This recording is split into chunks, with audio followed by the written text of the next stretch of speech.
आप सभी का स्वागत है। हमारे बचपन की बात है, जब हम किताब पढ़ा करते थे ना, तो घर के सभी व्यक्ति हमारी तारीफ किया करते थे और हमारा प्रोत्साहन किया करते थे। हमें इनाम भी मिलता था। आज आपके सामने भी मैं किताब पढ़ रहा हूँ। जैसा कि आप पहले 2 एपिसोड सुन चुके हैं, और भी बहुत सारे एपिसोड लाइव हैं। उसी से जुड़ा हुआ यह एपिसोड आपके सामने मैं प्रस्तुत करता हूं।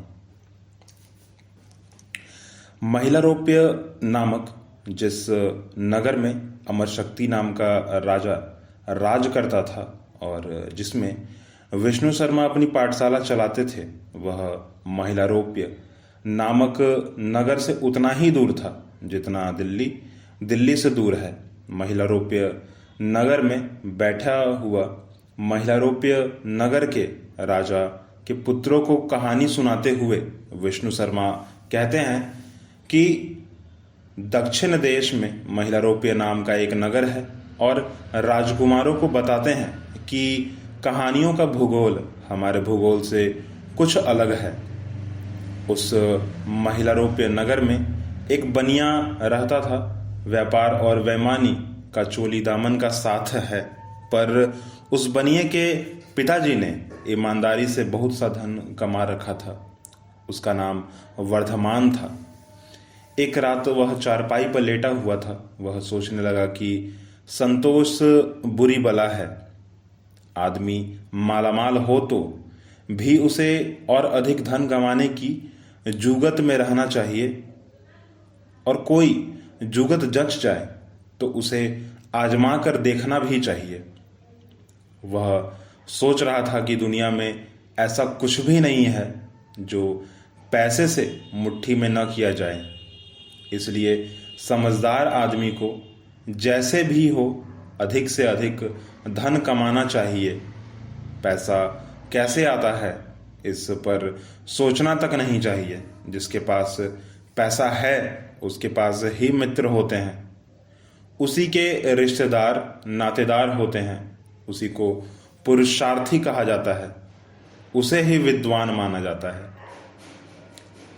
याचक जब धन या फिर धन के कमी के कारण धनी आदमी की तारीफ करते हैं तो लगता है कि दुनिया की कोई ऐसी विद्या, कोई ऐसा कौशल, कोई ऐसी कला, कोई ऐसा पौरुष है ही नहीं जो धनी व्यक्ति में ना हो। इस दुनिया में जिसके पास दौलत है, पराये भी उसके सगे बन जाते हैं और दरिंदों के अपने लोग भी उनसे मुंह फेर लेते हैं या उन्हें दुराने लगते हैं। अब यहाँ पर एक बात मैं कह रहा हूँ ना कि इन सब से हटकर, ठीक है, कि यहाँ पर कुछ ऐसे शब्द हैं जिनका मीनिंग मुझे भी नहीं पता है। स्थानीय भाषा में क्या होगा इसका अर्थ, यह मुझे नहीं पता है। मैं सिर्फ और सिर्फ एक किताब पढ़ रहा हूँ। कारण सिर्फ इतना है कि मैं अपनी और खुद के लिए, ठीक है, जो मेरा हिंदी पढ़ने का जो तरीका है वो ठीक नहीं है, अब मैं उसको ठीक करना चाहता हूँ। ठीक है, तो यहाँ पर बहुत सारे ऐसे शब्द हैं मेरे पास और मेरे को मिलने वाले हैं जिसका मुझे मतलब नहीं पता, बोलना कैसे है वह नहीं पता। ठीक है, जो प्रोनाउंसिएशन होता है ना, वह हिंदी का प्रोनाउंसिएशन जो है मुझे नहीं पता उतना अच्छे से, और मैं उसी को ठीक करना चाहता हूँ। और इसी के लिए मैं आप सभी के सामने खड़ा हूँ, एक पुस्तक के साथ, एक पाठ के साथ। ठीक है, पाठ का वैसे नाम मैंने नहीं बताया है और कारण यह है कि मैं सिर्फ किताब पढ़ रहा हूँ। ठीक है, आपको सिर्फ बताना चाहता हूँ कि मैं किताब पढ़ रहा हूँ बस। अब आप मेरे शब्दों पर थोड़ा ध्यान दें। और मैंने बताया ना कि बचपन में किताबें पढ़ता था ना तो वाहवाही मिलती थी और इनाम मिलता था।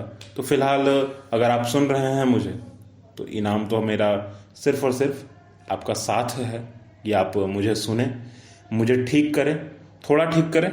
ठीक है, अब ये तो नहीं कह पाऊँगा कि पूरा का पूरा आप मुझे ठीक कर पाओगे, पर हाँ, जितना हो सके आप ठीक करो।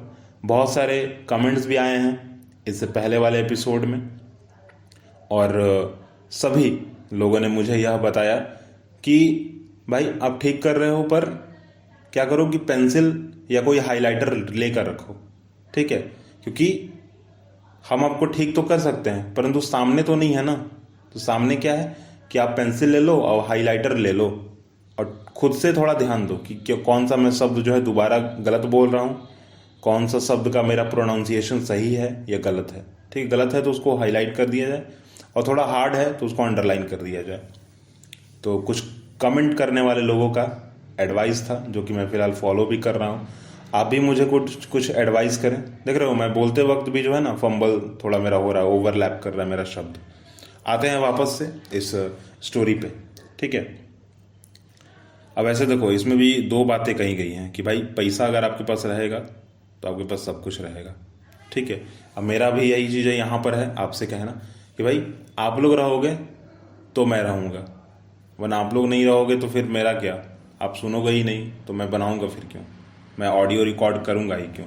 पर हाँ, फिलहाल मैं चाहता हूँ कि भाई मेरी प्रॉब्लम थोड़ी ख़त्म हो जाए और मैं बस आपका साथ चाहता हूँ। आगे बढ़ते हैं थोड़ा सा। धन दौलत के खूब बढ़ जाने के बाद आदमी के जो काम जहाँ है वहीं उसी तरह सधते चले जाते हैं, जैसे पहाड़ों की ऊंचाई या संपन्नता के कारण जलधाराएं अपने आप फूट निकलती हैं। धन की महिमा कुछ ऐसी है कि इसके लिए गधे को भी बाप कहना पड़ता है, गधे को भी बाप कहना पड़ता है। जिसका मुंह नहीं देखना चाहिए उसके तलवे सहलाने पड़ते हैं, जहाँ नहीं जाना चाहिए वहाँ भी जाना पड़ता है। जिसका नाम नहीं लेना चाहिए उसी के सामने और उसी के समक्ष खुशामद करनी पड़ती है। पेट भरता है तो शरीर के एक एक अंग को अपने आप भोजन मिल जाता है, उसमें ताकत आ जाती है और वह अपना काम अच्छी तरह करने लगता है। इसी तरह धन पास हो तो सभी काम सध जाते हैं। धन को तो सर्व साधन कहा जाता है। धन को तो सर्व साधन कहा जाता है। साधना का मतलब यह है ना, यहाँ पे साधना जो है ना मतलब कोई प्रेयर या उससे नहीं है। साधना का मतलब क्या है, काम आपका हो जाएगा, निपट जाएगा। सर्व साधन मतलब हर एक चीज जो है वो काम हो जाएगा, हर काम हो जाता है धन से। साधने का मतलब यहाँ पर यह है। अब मेरा पकड़ जितना शब्द पे है ना, मैं थोड़ा मीनिंग भी बताता चल रहा हूँ बीच बीच में, और जो नहीं पता होगा मुझे आप बताइएगा। पैसा पास हो तो आदमी अपने जन्मदाता माँ बाप तक से किनारा कस लेता है। जिसके पास पैसा है, पैसा पास न हो तो आदमी अपने जन्मदाता माँ बाप तक से किनारा कस लेता है। जिसके पास पैसा है वे इसके जोर पर उम्र ढलने पर भी जवान बने रहते हैं, और जिसके पास धन नहीं होता वे जवानी में भी बूढ़े हो जाते हैं। पैसे की महिमा बखानने वाली इतनी सारी बातें याद आने पर उसे यदि पैसा कमाने की धुन सवार हो तो पैसे की महिमा बखानने वाली इतनी सारी बातें याद आने पर उसे यदि पैसा कमाने की धुन सवार हो गई तो यह तो होना ही था। अब वह सोचने लगा कि धन कैसे कैसे कमाया जाता है। उससे नहीं होगा, यहाँ पर उसने होगा, मिसप्रिंटेड है थोड़ा सा, ठीक है। बुक जो है थोड़ा सा मिसप्रिंट है, यहाँ पर उसने होगा, ठीक है। उससे नहीं होगा, उसने होगा। उसने सोचा धन कमाने के 6 तरीके हैं। धन कमाने के 6 तरीके हैं। पहला तरीका भीख मांगना। न किसी योग्यता की जरूरत, न किसी की गुलामी, न चूल्हा न चक्की, न जोरू का जनता, न जोरू का जाता। मांगते खाते जिधर चाहा निकल गए। इससे मस्ती का तो कोई पेशा ही नहीं। दूसरा नंबर पर है राजा की चाकरी, तीसरा है खेती बाड़ी, चौथा है पढ़ाई लिखाई, पांचवा है ब्याज उगाही और छठा है बनिए का धंधा। इन सभी में वाणिज्य ही एक ऐसा धंधा है जिसमें इज्जत, वाणिज्य ही एक ऐसा धंधा है जिसमें इज्जत के पैसे कमाया जा सकता है। कारण यह है कि भीख मांगने की शान अब रही ही नहीं।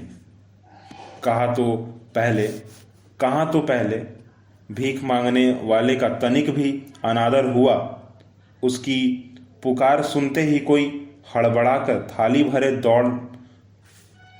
भरे दौड़ा नहीं, पर तो वह या तो गाली देकर उसकी इज्जत उतारने लगता था या शाप देकर मतलब क्या कि बुरा भला कहकर, शाप देकर उसका लोक परलोक दोनों बिगाड़ देता था। वह तमक दरवाजे से हटा नहीं कि लोग हाय होए करने लगते थे, क्षमा मांगते थे, पीछे दौड़ते थे, पाँवों से लिपट कर क्षमा मांगना शुरू कर देते थे। जिस देश में दुर्वासा जैसे ऋषि ने शान से अपना जीवन व्यतीत किया। देखिए इसमें क्या है ना कि उन पाखंडियों की बात की जा रही है, ठीक है, संदर्भ जो है ना उन पाखंडियों की बात की जा रही है जो कि धर्म के नाम पर जो है लूटते हैं और लोगों का इस्तेमाल करते हैं, गलत तरीके से जो है अप्रोच करते हैं, लोगों तक पहुंचते हैं, ठीक है। यहाँ पर उसके बारे में आगे बताया गया है। और किताब पढ़ें, आप भी पढ़ें, ठीक है। किताब पढ़ने से क्या होगा ना कि आप थोड़ा ठहराव, रुकेंगे एक जगह, जो कि आपके लिए बहुत अच्छा होगा। फिलहाल इस बात को यहीं पे रोकते हैं। हम अगली बात जो है अगले पॉडकास्ट एपिसोड में करेंगे। और आपको एक बात और बता दी जाए कि यह जो किताब है वह पंचतंत्र की है और इसलिए मैं आपके सामने रख रहा हूँ। वैसे किताबें तो मैं बहुत सारी पढ़ता हूँ, परंतु जब मैंने चेक किया तो इसका कॉपीराइट नहीं है और जिस कारण से जो है मैं आपके सामने इस पुस्तक को रखता हूँ हमेशा, ठीक है। कुछ बातें इसकी होती हैं जो कि मैं आपके सामने रखता हूँ और कोशिश करता हूँ कि अपनी भी कुछ बातें जो हैं इसमें जोड़ूं, अपनी बातें कुछ रखूं, क्योंकि किताब क्या है ना कि उसमें बहुत सारा इन्फॉर्मेशन है। हर इन्फॉर्मेशन को हम समझ पाएं मुमकिन नहीं है यह चीज़, ठीक है।